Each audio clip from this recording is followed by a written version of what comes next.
let us carry on with the idea right view. And as you can see, as we go through this, there's so many aspects to it, and so many variations on this theme.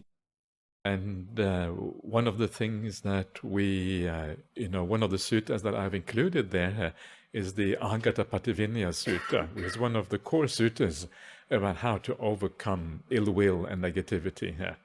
Another one is about how to deal with sensuality or attraction to the five sense world. And then you have things like impermanence, perception of impermanence, perception of non-self. And all of these things are part of the suttas that are still kind of remaining to be done. There's also the Girimananda Sutta, which is quite a well-known sutta, which is often chanted as a paritta. And it is because it was the Buddha said you should chant this for someone who was ill, so they could kind of get out of the sickness. And so that is also in there. All of these things are concerned with developing perceptions and right view, etc., etc. So the next sutta here now is the one which deals with ill will. And I'm just going to summarize it because I realize there are too many suttas to go through. And I have done this sutta many times before on retreats. And the basic idea of this sutta is twofold. Is to, when you have some problems with someone and ill will might arise, the first thing is to remind yourself of the good qualities in that person. And very often we realize, like on a retreat like this, even though a little bit of irritation may arise occasionally, you also realize that the main characteristics of these kalanamittas of yours that come on this retreat are very positive. The qualities are very good, and so you turn your mind towards those good qualities. And that is a very useful thing to do because metta is a very useful quality. It can never really go wrong with metta because it's just seeing, the good qualities. No, there's no kind of bad consequences in that. However, sometimes you may fail to have metta if you cannot see good quality sometimes in someone. You someone may actually be quite dodgy. They may do all kind of bad things for whatever reason, because of their conditioning or whatever. And then, of course, the answer is always to have compassion for people like that, because they don't know what they are doing. And they don't know what they're doing, and they are probably compelled by forces larger than themselves to do what they do. And for that reason, they, compassion is the right way. I personally believe that almost everyone actually wants to be kind. We want to be nice, because we know that you feel good about yourself if you treat other people well. But somehow the conditioning is so strong, it overrides this deeper understanding, the deeper intuition of what is right. And it overrides that. And of course, in that case, it is kind of a bit tragic almost. And then compassion is the right way forward.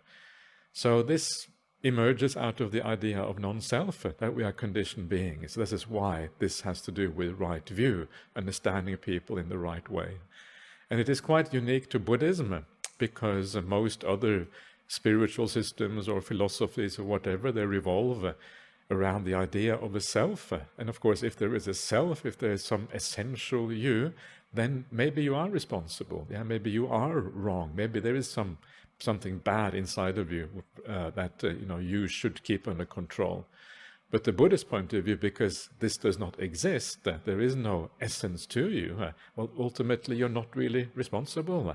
You are conditioned. And this is kind of where this whole idea of this ability to forgive and let go and have compassion and metta, kind of where that comes from. But to be able to do it, we have to not to believe too firmly in the natural sense of self that we all have, or all non-arahants have, and not buy into that too much. The moment you buy into that, then the sense of responsibility tends to return, and then you blame and you judge and all of these kind of things.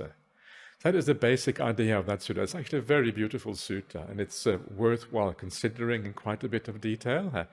But sometimes you have to do different things. So this time I will pass. I will just leave it at that. So now I want to move on to the one of these other kind of great suttas about how to think about the world. And this is the Potaliya Sutta.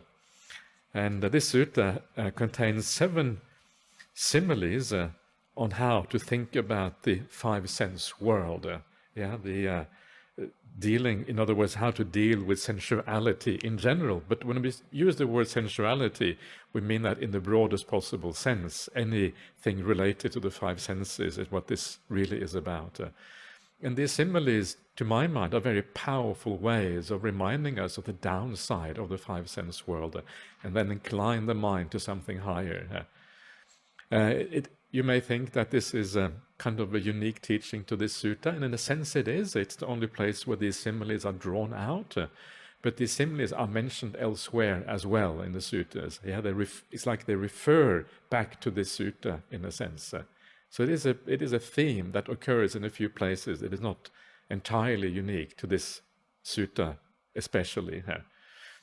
And this is one of those interesting things about the suttas, is how they refer to each other back and forth, how they don't really, suttas don't stand on their own. They are integrated in something complete.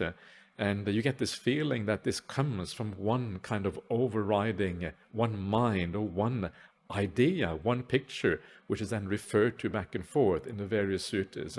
You cannot really understand exactly what is going on often without reference to other suttas in the broader kind of, broader picture of the Dhamma, like the Dhammacakkappavattana Sutta. One of the interesting things there is that the Buddha introduces all of these things, like the 5 khandhas and various things, and you wonder, how could the monks have understood that? Well, the way they understood it is probably because there were more teachings involved in the early time, and the khandhas are therefore explained elsewhere, like in the Khandha Samyutta, etc.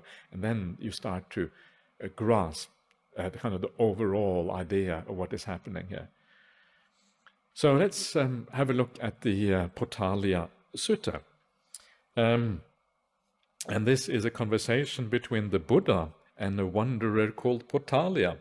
And Potaliya is kind of this proud man wandering around with a stick and kind of nice clothes or whatever, and he thinks of himself as a wanderer. And the Buddha is not all that impressed with his ideas. And so he wants to point out to him, he points out to him a large number of things. He starts off with just morality and sila, and then he moves on to the sensual realm to point out the dangers of the sensual realm. And so this is where we start with this sutta. This is just an extract of a much longer sutta.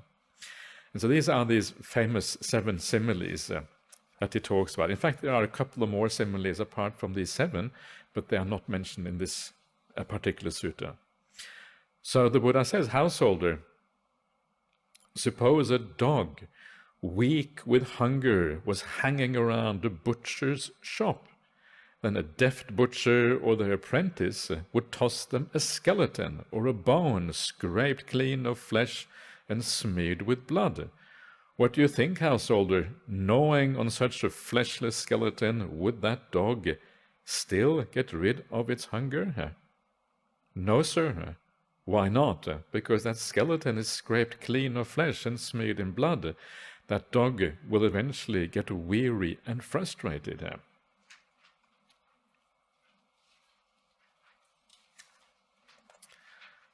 In the same way, a noble householder reflects. With the simile of a skeleton, the Buddha said that sensual pleasures give little gratification and much suffering and distress. They are all the more full of drawbacks. Having truly seen this with the right understanding, they reject equanimity based on diversity and develop only equanimity based on unity, where all kinds of grasping to the worldly pleasures of the flesh cease without anything left over. So this is the simile of the skeleton, or the dog or whatever. I'm not sure exactly what it's called. I think it's called the simile of the skeleton. I can't remember now. Anyway, so the idea here, is about this poor dog hanging outside the butcher shop, trying to look cute as possible. That's the kind of dogs, when they want something, they try to look cute. You know what dogs are like. And the butcher does not really have all that much compassion for this poor dog. And sometimes you can see why you go to the dogs in kind of the West, when people have pet dogs, and dogs in places like India are very different creatures. Yeah, in kind of some of these countries, that dogs are the stray dogs. Actually, all dogs are stray dogs, and they are mangy, and they are dodgy, and they limp around, and they kind of are a bit aggressive, and they're just a very different kettle of fish from the kind of dogs that people, usually keep as pets.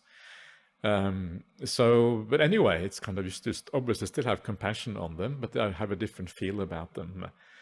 And so this dog is waiting outside the butcher shop, and the butchers, of course, they want to make money. They don't want to give any meat to this dog. And so, but when the bones are left, there's a tiny bit of compassion in this butcher. Okay, the bone, I can't make use of this bone anyway, so I'll give this bone to the dog. Okay, toss. Okay, here you are. This is a bone for you. And that dog, so happy, yeah, bone, yeah. But the problem is that that bone doesn't have any sustenance to it. So you gnaw this bone and you bite this bone, and you kind of get the smell and the blood, the taste of something. Yeah. And your craving becomes even stronger because you are hungry, because you get a little bit of taste but no sustenance. The craving goes stronger. Yeah, and the craving is stronger, and then no sustenance. So what do? Well, you run off to the next butcher shop.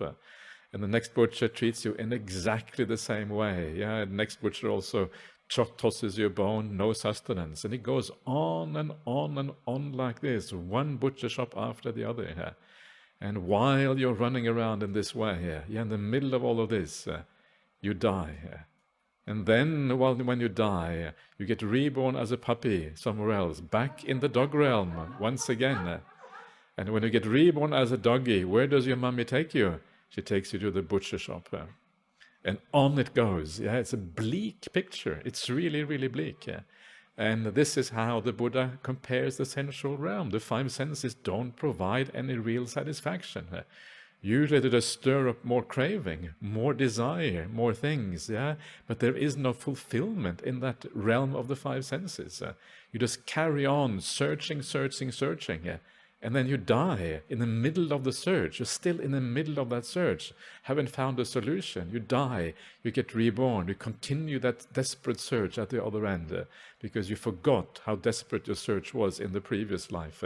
The lack of continuity, the lack of seeing across lives means that you become blind to what is going on and you kind of carry on in the same way. Again, it's a kind of desperate and bleak way. And I think this is one of the reasons when you see what is actually going on with rebirth, when you finally gain that insight into the idea of rebirth, you see, wow, especially when you see your past lives, perhaps, it's actually quite it's not pleasant at all. Yeah, it's the opposite of pleasant. It's kind of really repulsive, and you want to get out of this problem once and for all.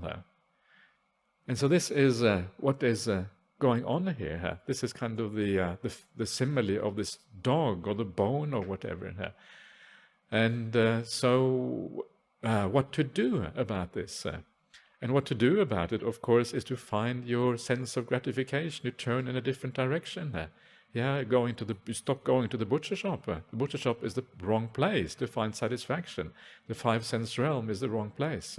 And you turn to a different place to find the satisfaction. And that, of course, is the spiritual path.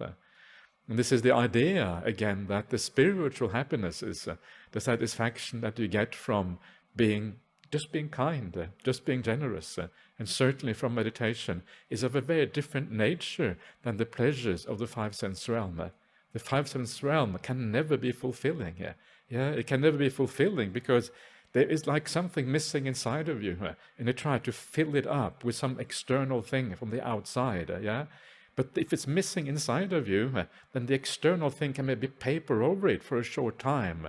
Give you some. But as soon as you separate from that external thing, and the external things are always out of control, much more so than the internal things, come and go, unreliable, will never really be there when you need them. And even if they're there, they give very short-lasting happiness or benefit.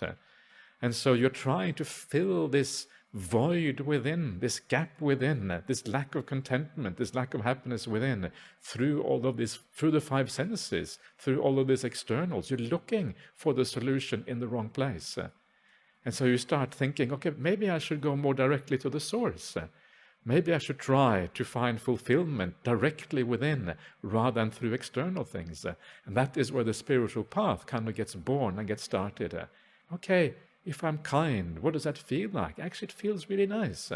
There's no craving there. There's a sense of satisfaction that is of a very much more stiller, satisfying kind of happiness than you can ever gain in the five sense world. The same thing with all the various spiritual practices.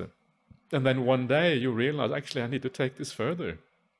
And then based on all the preliminary practices of the path, the 6 first factors, if you like, of the Noble Eightfold Path, you then start to do meditation practice. And you start to feel really peaceful, really, really peaceful for the first time in your life. You start to understand that here, finally, there's a sense of real satisfaction. I feel really at ease. There's no, that craving starts to die down. And you start to understand what the slave drive of that craving is. How it always kind of, that actually it's wrong to try to fulfill craving by satisfying the craving, because the craving will always demand more. The only way is to turn in the opposite direction and find the contentment in the present, where craving cannot actually exist. And this is what the spiritual path is about. You take it deeper and deeper and deeper until one day you experience a state of real samadhi. And when you experience a state of real samadhi, the craving is completely gone. You feel fully satisfied, fully content. There's no more urge, there's no more slave driver, there's no more movement anywhere. And because there is no more movement, because you're fully satisfied in the moment, it feels like you have found the answer to the meaning of life. Because if you haven't found the meaning of life, you still want to carry on, you still want to go somewhere looking for meaning, looking for purpose. But if you become completely still, that is because you have found meaning in what you are doing now. The full meaning is there. And so samadhi is the first time you experience something that gives you the sense of having fulfilled the meaning of existence, the meaning of life itself. That's kind of, you can see why these experiences of samadhi are so extraordinary and why they are so incredibly powerful. Because they give you that feeling of fulfilling the very purpose of existence. This is it. I don't want to do anything else. Unfortunately, it comes to an end. That's kind of the desperate thing. It comes to an end. It doesn't last forever. Even after death, it doesn't last forever. And so you have to go even beyond the samadhi ultimately. And that is what the insight is about. And eventually then you come to that full elimination of craving with complete contentment in the present. That is where the path is found. Craving is this desperate search from life to life for something that doesn't exist. That's what craving really is. And the Buddha says we are roaming around. Sangsarati, sangdavati are the 2 Pali terms. We are roaming around without finding a solution, without finding that purpose that we're looking for. This beautiful word roam, it's like has this feeling of random movement, movement without purpose, movement without aim. You're kind of just desperately seeking something. You don't really know where the answer is. And this is what most people do. They're roaming around samsara. It feels like we have a purpose. It feels when we get born into the world, I'm going to do this thing, I'm going to get an education, I'm going to find myself a nice husband or wife, I'm going to have a nice job, I'm going to have this kind of career, and maybe I have a couple of kids, and it all seems so purposeful. It seems like we are going somewhere. It's just one big delusion. It's just roaming, searching for something which doesn't exist. And when you die, you're not really satisfied. Your next life, you start from scratch, doing the same thing, again feeling the purpose. I got to get an education, I got to get married, have a job. Die. I got to get an education, I got to get married, I got to have a job. Die. Yes, I got to get it's madness. It's crazy, right? After a while you realize, why? What is this all about? Just round and round, doing the same thing, going nowhere. And so then one day you hear the Buddha's teachings, hopefully, and then your mind turns in a different direction, and then you start to find the solution to all of this. And that is what this is about. So very powerful similes, right? Really strong and really kind of really drive home the point of what is going on here. Okay, Let us go on to the next one. Actually, I should explain a little bit about what the Buddha says at the end here. Yeah, the sensual pleasures give little gratification, and that we have already seen. Much suffering, distress, I've already talked about that. Full of drawbacks, okay. So having truly seen with right view, they reject equanimity based on diversity and develop only equanimity based on unity. And what this means is that equanimity based on diversity is like the equanimity you have when you have sense restraint. Yeah, you have a lot of diversity, you experience everything in the world, the five senses are still very active, but you have a certain restraint, so your mind is kind of even. But you realize actually the whole five sense realm is so problematic. You've got to get rid of the whole five sense realm. There's no point in staying in this realm anymore. You want to go beyond that. And that's why you reject the equanimity based on diversity and go to the equanimity based on unity, which is, of course, the jhana states, specifically the third and the fourth jhana. This is what this means. So it is actually very profound what is being talked about here. And that is why all kinds of grasping to worldly pleasures of the flesh, they cease there. Yeah, they cease in the jhana states. That's kind of what is going on here. And then, of course, you eventually go beyond that, but that's where this takes you. So let's have a look at the next simile here. Suppose a vulture or a crow or a hawk was to grab a scrap of meat and fly away. Other vultures, crows, and hawks would keep chasing it, pecking and clawing it. What do you think, householder, if that vulture, crow, or hawk doesn't quickly let go of that scrap of meat? Wouldn't that result in death or death-like suffering for them? Yes, sir. And then the same kind of repetition from the previous one. Yeah, so this is this idea of a bird. Yeah, birds, they rarely get hold of a piece of meat. So if one bird gets hold of a piece of meat, wow, other birds get jealous and they kind of fly after it, trying to grab and rip that piece of meat out of the claws of the bird that got it first. Yeah, this is what's going on here. There is this fierce competition in that bird world over kind of nice pieces of meat or nice pieces of anything here.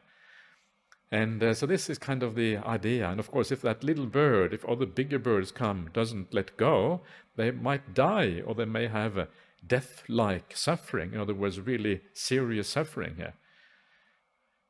So, and this is like the five sense world. The five sense world is a world where there is always going to be competition.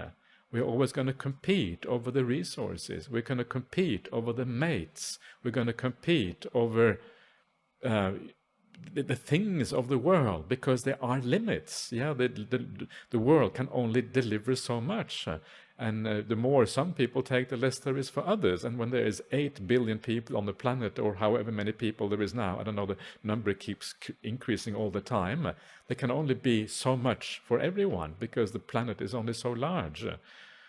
And so there's going to be competition. And the reason is because the five sense world is kind of what we have in common between us. And because we have it in common, it means we have to compete. And when we have to compete, there is rivalry. When there's rivalry, often there is violence, there is wars. Violence and wars is inherent to the five sense realm because of this competition, because the way we live in this world. This is what this is saying. It's inherent to this realm. You cannot have the five sense realm without clashing, without competing, without coming to war, without violence. That's kind of despairing. Yeah, we think that if we just get our society right, we get the kind of the structures and the institutions established in a certain way, then maybe we can live in peace and harmony together. And it's a wonderful idea. Everyone wants that, but actually it turns out to be impossible, because we are greedy human beings, and greed cannot be eliminated except on an individual level, but not on a society-wide level. And because that is impossible, it means that always will be clashes, always will be violence in that world. That is kind of, to me, is really yucky here. It means that the only real solution is to reject that world, because that world is a world which always is going to be inherently problematic in this way. And so, this is the nature of our world. So of course there's wars in Ukraine. Of course there's wars in the Middle East. Of course there is hunger. Of course there's poverty. Of course there is all of these problems around us, because that is the way the world is. I'm not saying that there isn't better ways of governing the world. There are better ways of government. There are better governments. There are better social structures. And of course, we should try to make our societies as good as possible. We should not give up. I'm not saying we should give up, because that is also stupid, but we should find that middle way. We should do our best to live in this world in the best possible way, while understanding its limitations, while understanding it will never be perfect. Then it will swing, it will become worse, and then better again, right? And we don't know what the future holds. And that not knowing is also kind of scary. It is not a linear movement towards something better. No, that is another delusion. Sometimes it goes up, then it goes down again. We don't know when it's going to turn and kind of get far worse, maybe for a few centuries before it turns better again. It's just so unreliable and so uncertain. It is basically out of control. This is the thing. Again, the sense of self is the delusion that somehow we can control this, but actually that is not the case at all. And so the opposite then of this is to let go of that world of the five senses gradually, and instead move inwards to the world of the mind, the world of samadhi. And if you move inwards on the spiritual path to the world of the mind, that is where you're no longer dependent on the world outside. And because you find your happiness within, you're no longer clashing with anyone. There is no clash in that world. And this is the beauty of finding happiness within rather than finding it without, because it is independent of external things. Not only is it independent of external things, not only does it not clash with what other people want to do, but it actually promotes harmony in the world outside, because if you have harmony within, you want to also have harmony outside. Why? Well, because you know that if you don't have harmony outside, it will destroy the harmony within. And so also because simply you feel like harmony outside if you have harmony inside. So all of these spiritual practices actually promote harmony outside, because you don't take the five sense world so seriously, and because you have the qualities that actually lead you to want that kind of world. So again, you have to go in the exact opposite direction. If you want harmony, this is the way to go. Because one of my favorite expressions of this problem of violence in the world is in the Potaliya Sutta. I did mention that previously very briefly, I think, but I will mention it again because it's such a powerful insight into exactly the same problem. And that is where Sakka comes to the Buddha and he says to the Buddha, may I please ask some questions? And the Buddha says, yes. And he says, well, why is it that even though we all want humans and gods and nagas and gandhabas, he mentions all these kind of beings, everybody, the whole world, including beings we don't even know about, everyone wants to live in peace, wants to live in harmony, wants to live without violence, wants to live without all this antagonism all the time. Everyone wants to live like that. So why can't we do it if everyone wants it? And it's an incredibly good question. I really love that question because it's kind of so obvious, and yet no one seems to be asking it. So why is that? And then the Buddha analyzes it back, and it says, it's because of, desires and non-desires, and he kind of analyzes it stage by stage, and it comes back to the root cause. And the root cause essentially is the sense of self. The sense of self is kind of the bottom line. The self which is greedy, the self which wants to look after itself, the self which clashes with other selves. That self is the root cause. And because the self is the root cause, again, there is no solution on a societal level. The solution only found on the individual level by understanding the illusion of that self. That is where, the only place where you can find harmony and you can find peace in the world, individually, within yourself. And then you also have peace without, or you have peace without, even though no one else may have it. So that is the simile of the piece of meat. Both these two first similes are really, really powerful similes at least for me they are, and of course this is going to vary for different kind of people, but it makes the The five sense world, you start to really understand what is going on in that world. Okay, next one. Suppose a person carrying a blazing grass torch was to walk against the wind. What do you think, householder, if that person doesn't quickly let go of that blazing grass torch?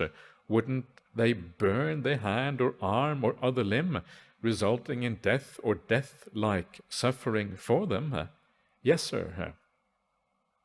Blazing grass torch is essential pleasures for you. Yeah, it's like a blazing grass torch. You pick them up, you use them, you indulge in them, and they give you some satisfaction, just like a blazing grass torch helps you to see. Yeah, it helps you to see something, so it has some positive attribute. But before you know it, the wind coming in the opposite direction, all the embers come towards you, and before you know it, you burn up. This is kind of, it's a very suitable simile, because this is what the sensual pleasures are said to be in the fire sermon. The fire sermon is the sermon where the Buddha says everything is on fire, everything is burning, right? And this is exactly the point. It is burning with what? Burning with greed, hatred, and delusion. Greed, desire burns you. It's like this movement, the flame flickers and it moves all the time. In the same way, the restless mind, the agitated mind of greed is like a burning within. You don't feel cool. You don't feel at ease. You're burning with these things. And so this is what the blazing grass torch does. It burns you, in the same kind of way. You pick up these things. And so if you pick up a blazing grass torch, and we have no choice, we live in the five sense world, we have to pick it up. But if we pick it up, we don't hold it upwind, we hold it downwind from us. And when you hold it downwind from us, then those embers will not hit you, they will go in the opposite direction. And that is kind of what this is kind of the ideal way. So we are careful with the five sense world. We pick it up without attaching too much, minimize the attachment, understanding the drawback, finding our real happiness elsewhere on the spiritual path instead. And then we don't get burned in this way by the blazing grass torch. And so we understand again the downside. Next simile here. This is really coming fast, but anyway, this is the way it is in this sutta. Suppose there was a pit of glowing coals, deeper than a man's height, full of glowing coals that neither flamed nor smoked. Then a person would come along who wants to live and doesn't want to die, who wants to be happy and recoils from pain. Then two strong men would grab them by the arms and drag them towards the pit of glowing coals. What do you think, householder? Wouldn't that person writhe and struggle to and fro? Yes, sir. Why is that? For that person knows, if I fall into that pit of glowing coals, that would result in my death or death-like pain. So the pit of glowing coals, if you indulge in sensual pleasures, it's like two strong men, dragging you towards a pit of glowing coals. Is that how you think about sensual pleasures? Please, no, keep me away from those sensual pleasures. They are like a pit of glowing coals. It's kind of, this simile is very, very powerful, and it's kind of hard to relate to. But again, it comes close to this idea of the fire sermon. Things are really on fire, and you burn with these things, and this is kind of the issue here. So to some extent, you have to take these things on faith, because they're hard to fully grasp this extent to which the suffering is kind of talked about here. So how can we make sense of this? And the way to make sense of this is to think of another simile that the Buddha uses to explain these things, how sensual pleasures can be like a pit of glowing coals. And that is the simile of the leper that you may have heard of. It's found in the Magandiya Sutta, Majjhima Nikaya 75. And according to the Magandiya Sutta, there's this wanderer called Magandiya, and he is a wanderer who enjoys sensual pleasures. In those days, there were holy men, or maybe holy women, I don't know, who kind of walked around and saying, oh yes, sensual pleasures, yeah, the greatest happiness is when this body is healthy and going well and you're just enjoying yourself. That's kind of, it's hard to imagine that that would be a spiritual person. It sounds like some worldly person, but anyway, that's kind of what was the idea. And then the Buddha talks about the spiritual path. And to this wanderer, the spiritual path seems like dukkha, seems like terrible, yeah, because it goes completely against his ideas of what life is really about. And then the Buddha, to explain what is going on, uses the simile of the leper. And it says the sensual indulgence, yeah, is a bit like a leper. And there is this leper who, because you are a leper, your limbs are incredibly, incredibly itchy. That's what they say anyway. I mean, most of us have never experienced these things, obviously, but that's what they say, really, really itchy. So itchy, in fact, that you go to fires and you burn your limbs over the fire to get rid of some of the itch, because when you burn it, then the itch somehow goes down, yeah? And that is a kind of pleasure when the itch goes down. But obviously burning is kind of, is another problem. But the burning feels nice to you. Why? Because the itch goes away. And the Buddha says it's the same thing with sensual pleasures. You enjoy those sensual pleasures like you burn yourself on the fire because the itch goes away a little bit. The craving goes down, and for that reason it is nice. But what would happen, says the Buddha to Magandha the wanderer, if that leper finds a doctor and the doctor fixes the leprosy? Would that leper or the ex-leper or whatever it is, ex-leper, okay, would that go back to the fire and still burn their limbs? And Magandha says, of course not. Why not? Because the fire is painful. And then the Buddha makes the point, was the fire just painful now, or was it also painful before? And Magandha replies, actually, yes, it was painful before, but his perceptions were distorted before. So if that thing which actually was painful felt like pleasure to that leper. And this is the simile for sensual pleasures. It's very powerful, the idea of indulging in sensuality, although actually painful, it actually feels like pleasure. And this reference here is mostly to, I think, sexuality. Sexuality is always involved with craving, always desires. And from the point of view of an arahant who has completely given these things up, actually that craving is just pure dukkha.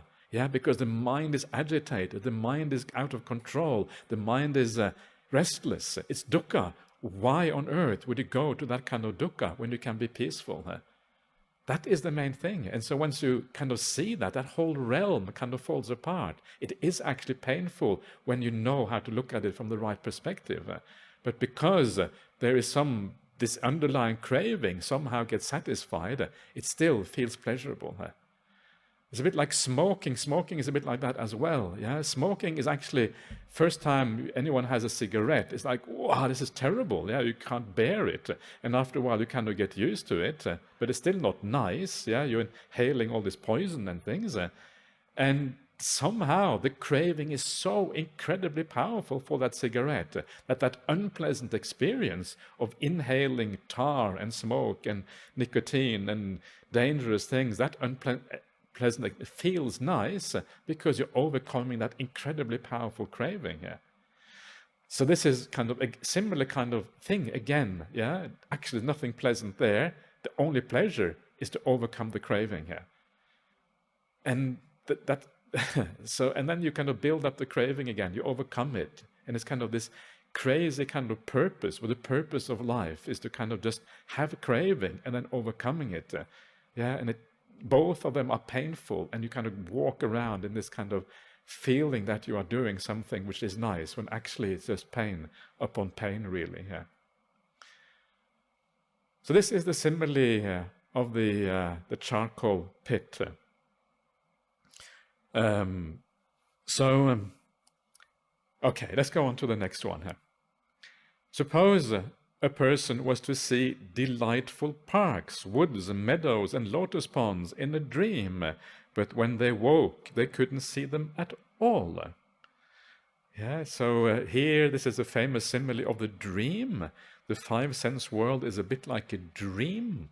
a dream that you will get somewhere, the dream that you will have it in a certain way, the dream that life will be in a certain way.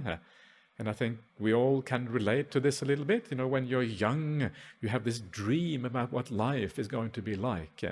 Yeah, you have this idea of kind of living in a nice relationship, maybe in a nice house somewhere, having a good job. You kind of have this idea. Of course, when you grow up, then you will be more in control, right? You will kind of because grown-ups, they know what's going on. Actually, grown-ups haven't got a clue what's going on, but that's kind of what it looks like when you're young, right? And so all of these things, it's like this idea of the world, but that idea never materializes. And then you kind of change, your mind changes on the way. You realize, actually, no, it was not quite like that. And your dreams kind of change a little bit, And over time, you get more disillusioned with all of this world. And I think this is one reason why there are more older people, doing spiritual things than younger people, because when you're younger, you're more trapped in that illusion still. It takes some time to come out of that and to actually see what is going on.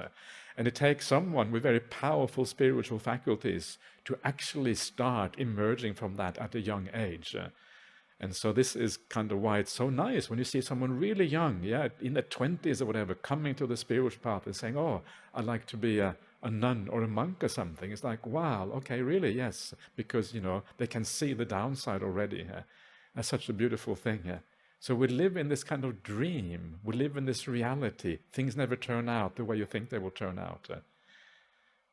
I always think of myself when I was kind of a teenager. I thought about the world. I had no idea I was going to end up like this. Those dreams I had then were just completely wacky compared to what I'm actually doing now. And so this is the dream, but there's also something else about this. And this is the sense that when you give up that five-sense world, it's like that sense of becoming more mindful. It's like you're actually waking up. The five-sense world is a bit like a dream. It's like it's blur, moving towards something, or never really being in the present. The world doesn't really you don't feel the world properly, because the world, you're kind of always on the move, going somewhere else. And so the world isn't quite real. And then the more peaceful you become in your meditation, the more mindfulness gets established, especially when you get into samadhi. Actually, that has a much, much greater sense of reality than everything in the five-sense world, because you actually are experiencing things. You're no longer moving somewhere else in the middle of doing something, but you are here present, really, really enjoying it. This is what people say. It's like a feeling of coming home. When you come to samadhi, this is your real home. All the other stuff is kind of, what is it? It is kind of this eternal kind of merry-go-round, doesn't go anywhere, doesn't really even feel real. And so this is the second idea here, of this idea of the world is a bit like a dream. And I think this is something you see also in other traditions. You see this in the kind of Hindu tradition, Advaita Vedanta tradition. The world of appearances is not really real. It's a kind of a veil that is held before our minds, and we need to draw back that veil and to see the reality behind. And that is like the samadhi reality, the reality of a mind that is truly peaceful and present. So that is the simile of the dream for you. Then we come to the simile of the borrowed goods.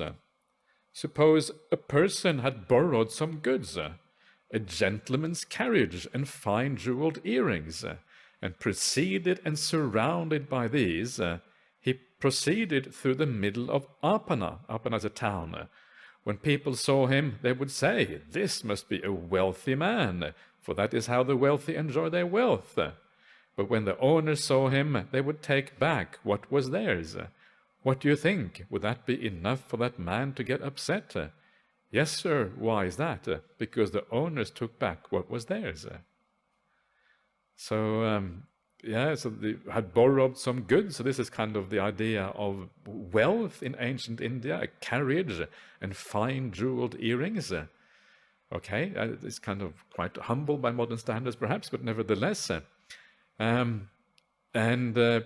It's kind of funny, preceded and surrounded by these. I don't know about how that actually works in English. Preceded. It's kind of a funny way of putting it, but you basically you have them, you're enjoying them, and then you proceed through the middle of apana with these things, and then people say, "Wow, look at that! Yeah, they are wealthy." Like people these days, they kind of read magazines about the wealthy or newspaper, and they get envious of the wealthy and jealous, and they want to have the same thing. Yeah, even though the wealthy have probably more problems than you have, still you kind of want become envious of those wealthy people. It's really. I think sometimes we really underestimate the problems of being wealthy. It's kind of, I think it's really problematic. Yeah. For that is how they enjoy their wealth. And so, especially when people look at you and they point to you, and then your ego grows in accordance. You think you are important. You think you are entitled. You think you are different from other people. I think this is the danger of being wealthy. You kind of no longer belong to society. Yeah, you stand apart a little bit. And that's a very bad thing when that happens, because then you lose the connection with other people. If you are more ordinary, if you don't have anything kind of really special attributes like that, it's actually much easier to approach ordinary people and to be, to kind of have a sense of communion or a sense of, company with others. Whereas the wealthy, they kind of hide behind walls and they kind of, these kind of things. And they lose that ability to deal with people. They become afraid of the world. They become afraid because other people may take advantage of them. Are these my real friends? Or are they my friends because I'm wealthy? So it's actually being wealthy has lots of incredible drawbacks. And it's sometimes we are really stupid to be jealous of these people, because probably we're far better off just being ordinary people. Not all wealthy people are like this, of course. There are wealthy people who live wisely. But I think it is fairly common for these problems to arise. You identify with your wealth. And of course, that identifying with the wealth is also very scary, because then one day the wealth disappears. And if you identify with the wealth, then losing it is very difficult. That's why people sometimes jump off tall buildings. If they lose everything in the stock market, they can't deal with it, because they're so identified with that being poor is just not an option. You would rather die than to be poor or be ordinary. So this is the idea here. And of course, the point of this whole thing is the idea that whatever wealth you have in the world is temporary. Everything you have in the world is borrowed. Everything you have for a while, and then it has to go. And very often it goes before you die, for whatever reason. But at the very least, it has to go when you die. And so it's all very short term. And yet we don't treat things in the life as if they are short-term. We treat them as if we own them. We treat it as if it is mine. But no, it is all borrowed goods. You have it for a while. Before you know it, it's going to be gone. And it's a wonderful way of thinking about everything in your life as borrowed.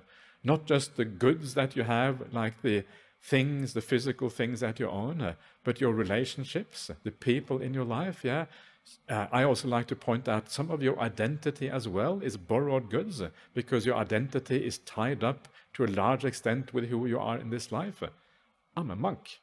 And then when you die, actually, maybe you're no longer a monk when you die. And the ghosts don't carry robes like this. So you kind of lose your monk status when you when you go into the antrabhava. Antrabhava, there's no robes, or is there? I don't think so. The antrabhava monk.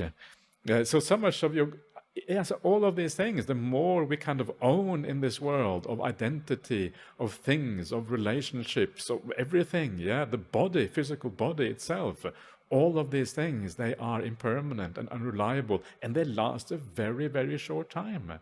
So start to think about everything in your life as borrowed, as temporary. I have it for a while. What does that do? How do you think about things then? Well, it's a bit like borrowing a car or renting a car, right? If you rent a car or you own a car, what is the difference in attitude that you have? If you own the car, you kind of clean it and you polish it, and if someone kind of touches it with the slightest way, you get the tiniest kind of rip in the paintwork or scratch in the paintwork, you get really upset. No, look at my beautiful car, yeah, even if it's kind of a very simple car. Oh, look at this, they've not treated it nicely. If it's borrowed or rented, it's like, okay, it's not nice, but you're not really so concerned, yeah, it doesn't really matter so much. Yeah, anyway, I'm not sure exactly how Australians relate to the cars. Maybe they're not so fussy with their cars, but Germans are very fussy with their cars. Yeah, in Germany, cars are just really, really important. That's why they have this remarkable. You probably know when you rode out with the Germans and the cars, right?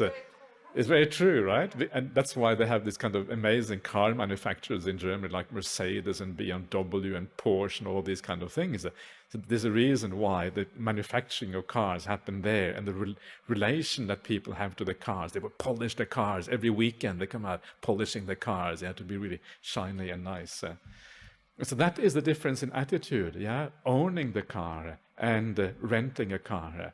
So that attitude, can you have that to the things in your life? Yeah, you're just borrowing them for a short while, and you have to pass it on to nature. It goes back, it carries on, someone else takes it over or whatever after you die.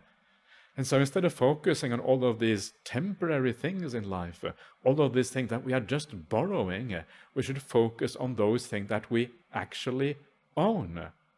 What is it that we actually own? Well, the Buddha says our karma is what we own. Actually, in the end, we don't even own our karma, because our karma too is kind of impermanent. It comes and goes, it builds up, and then it eventually disappears. But we own the karma far more than we own anything else in life. It goes with us from often over many, many lifetimes, yeah? Like many, many lifetimes sometimes. And so that is where we should put our effort into that karma. And then also, of course, the ending of this whole thing, which is the same as the karma. So again, it's this idea of investing for the long term.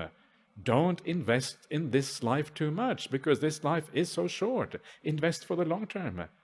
And of course, the amazing thing, if you do invest for the long term, you're also making the most out of this life anyway. Because these things that invest for the long term are the things that also make this life meaningful. And what is so interesting about this, investing in the long term does not mean that you have to change radically how you live your life. What you change is your attitude to life. That is the most important thing. Not what you do, but how you do things. Yeah, so you do your work, whatever that might be. You treat your fellow workers in a new way. You do your work with an attitude of, well, how can I be of benefit in the world? How can I make the customers happy? Yeah, might as well have happy customers. Okay, so I'll do something for everyone in the world who somehow benefits from the work I do, whatever that work might be. In the family life, you think, how can I treat everyone with kindness? How can I have more of a kind of cool metta towards my children without thinking that somehow my children have to behave in a certain way because otherwise I get embarrassed in company? Yeah, that's kind of the attachment to your children, right? Because you feel that you will look bad if you haven't brought them up or whatever. No, have metta towards your children. Have compassion for them. Yeah, use the family life also as a spiritual path. And then, of course, you start really growing in these qualities. You integrate the spiritual path into every aspect of your life. And then that life becomes really powerful. And that is how you invest for the long run. Yeah, then everything comes together here. So not everyone can become a nun or a monk. Yeah, some people it's just impossible. It's just that you have too many things going on in your life. And so you can't do that. And so then you make the most out of whatever life you have. And if you are really committed, you can make a lot out of that life. Forget about becoming a stream enterer. Forget about attaining jhanas. That is not what it is about. That's the wrong way of thinking about it. Think about, how can I make the most out of this existence? Every moment. How can I be kind? How can I be generous? How can I have this larger view of reality here? Yeah, then things start to come together. That is how we should think about life. If we think all the time about becoming stream enterers, we kind of lose our focus on the little things all the time, which actually make the whole difference. So this is Yes, integrity, yeah. So, so this is the simile of the borrowed goods, remembering what really matters in life. And as you can see here, the idea of rebirth comes into this. It's fundamental. If there is no rebirth, well, then the equation changes a lot. What actually is really important or not. Then suddenly this life matters in a very different way. But if there's rebirth, the whole idea of investment changes dramatically. So is it okay if I carry on a little bit longer? It's only 5 more minutes. I'll just finish off the last simile here so we come to the end of this sutta. So, suppose there was a sweltering forest grove not far from a town or village, and there was a tree laden with fruit, yet none of the fruit had fallen to the ground. And along came a person in need of fruit, wandering in search of fruit. Having plunged deep into the forest grove, they would see the tree laden with fruit. They would think, that tree is laden with fruit, yet none of the fruit has fallen to the ground. But I know how to climb a tree. Why don't I climb the tree, eat as much as I like, and fill my pouch? And that's what they do. And along would come a second person in need of fruit, wandering in search of fruit, carrying a sharp axe. Having plunged deep into that forest grove, they'd see that tree laden with fruit. They'd think, that tree is laden with fruit, yet none of the fruit has fallen to ground. But I don't know how to climb a tree. Why don't I chop this tree down at the root, eat as much as I like, then fill my pouch? And so they chop the tree down at the root. What do you think, householder? If that first person who climbed the tree doesn't come down doesn't quickly come down, when that tree fell, wouldn't they break their hand or arm or other limb, resulting in death or death-like suffering for them? Yes, sir. So here we have this person searching for fruit, wandering around the forest. And the way I like to think of the forest here is basically just the 5 sense realm is the forest. We are always wandering around trying to find the nice things, the next nice restaurant, a good relationship, whatever, the nice place to live, everything in that realm, some nice entertainment or what have you. Wandering around in search of fruit. Fruit is the objects of the 5 senses in the world. And then eventually you find something really nice, some beautiful, wonderful tree full of mangoes, ripe, delicious mangoes. I hope you all like mangoes, otherwise simile won't work for you. But assuming that everyone likes mangoes, that's kind of my assumption here. You climb and you really get intoxicated by those mangoes. I don't know about you, but you can imagine easily, I can imagine very easily getting intoxicated by a mango, a really nice mango. Wow, intoxication. And so you sit up there in that tree getting intoxicated by these mangoes. And because you are intoxicated, you have no idea what's going on. And this other fellow comes along, he also wants those same mangoes. Again, you have this problem of, competing for things in the world, the same problem as before. But he doesn't know how to climb, he gets the axe out, And if you don't regain that mindfulness pretty quickly, if you keep on being intoxicated, not really caring or knowing what's going on, you're going to die. You're going to have lots of suffering. And this is one of the things about the 5 sense world. It is intoxicating.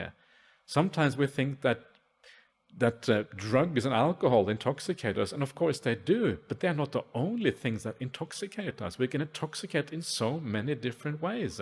And the 5 sense world is an intoxication. It distorts our outlook. It biases us. We don't really know what is going on. It's kind of scary, And you get you go down the garden path because you have no idea where the real path is. And you kind of get trapped and you are stuck in samsara because you don't know what is happening here. And so we have to be careful with that 5 sense world. We have to kind of keep our wits about us. We have to have that sense restraint so that we don't actually allow our sense to be biased by that world. The more biased you are by that world, the more you just carry on in death and death-like suffering again and again and again. And very often what happens when you're biased in that world, you end up doing stupid things, because when you are intoxicated, you do bad things as a consequence. That is what intoxication does to you. If you get really infatuated with another person, for example, yeah, that can be, for many people feel that is a great amount of happiness in that, but it can also be an immense amount of suffering if you get rejected. Yeah, there's just two sides to all of these things. And if you get rejected, if you are infatuated with someone, sometimes you end up killing people. That's kind of how these crimes of passion, as they call them, happen in the world, because it's just so painful. You can't deal with it. And so when we do become intoxicated by the world of the five senses, we start doing crazy things. Yeah, sometimes we are just greedy, and maybe we steal, or we have probably some reason for thinking why it is okay. We justify it to ourselves somehow, or we do really other bad things that are killing, even in the worst case scenario. And we will certainly lie quite easily. Yeah? Lying is a fairly low barrier to cross for many people. And so we start doing bad things because we're intoxicated in that world. That world is scary. And so the more we get involved in that world, the more stupid things we do, the more bad karma we make, and the long-term consequences are the exact opposite of what we want. They are full of suffering, full of problems, full of all of these kind of things. That's a simile of the fruit, the tree laden with fruit. So then, just to summarize again, in the same way, a noble disciple reflects. With the simile of the fruit tree, the Buddha said that sensual pleasures give little gratification and much suffering and distress, and they are all the more full of drawbacks. Now you can really start to see what is going on here. Having truly seen this with right understanding, they reject the equanimity based on diversity and develop only the equanimity based on unity, where all kinds of grasping to the worldly pleasures of the flesh cease without anything left over. So that is the famous Potaliya Sutta, and so reflect on these things, and sometimes take the sutta out, read it for yourself, and try to see if you can grasp it in your own way with your own understanding, because one thing is my way of thinking about it, but your own way, if it makes sense to you and it becomes your wisdom, it's going to be far more powerful for you. So you don't have to see it exactly the way I do it, but make kind of suddenly one day you read it, oh yeah, now it makes sense to me. That is a very good sign, because then the Dhamma is really starting to seep inside, and it changes the way you think about the world. So again, all about right view. So that is all for now. So see you back again at 3 o'clock this afternoon. Yes.